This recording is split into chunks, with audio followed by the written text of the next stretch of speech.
मी बाबूला आणि परीला घेऊन चालले डॉक्टरांकडे. सुगवेकरमध्ये नंबर लावला होता सकाळी, पण 4 वाजता बोलवले कारण की गर्दी खूप असते आणि त्यांना तिथेच फरक पडतो. तर शेतामध्ये घर आहे, एकच घर आहे. मग इथे म्हणजे खूपच जंगल आहे, बघू शकतो. बस आले पण मला बस सहन होत नाही म्हणून आम्ही रिक्षात बसलो. रिक्षामध्ये एक पण सीट नव्हतं. दवाखान्यात गेलो ना, पहिले बघा ही घसरगुंडी गेली. मी आतमध्ये गेले, नंबर लावले, जायला गेले ना, पप्पांच्या मांडीवर जाऊन बसले पुढं. मला नेलं बस स्टॉपला सोडली. मग मी रिक्षात बसली. मग घरी गेली ना, पहिले मेकअप केला. घरी गेली ना, पहिले सगळं आवर केला.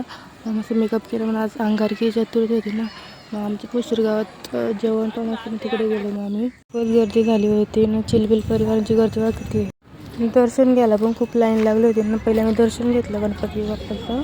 कसा घंटा वाजायला लागला मला उचलू. परी गेले ती तिला घेऊन. अगं सजामध्ये होते आपल्या आमच्या इथं मोदक प्रसाद घेतला आणि मग जेवायला गेलो आम्ही. ह्या साईडला जेंट्स लोक होते आणि या साईडला लेडीज लोक.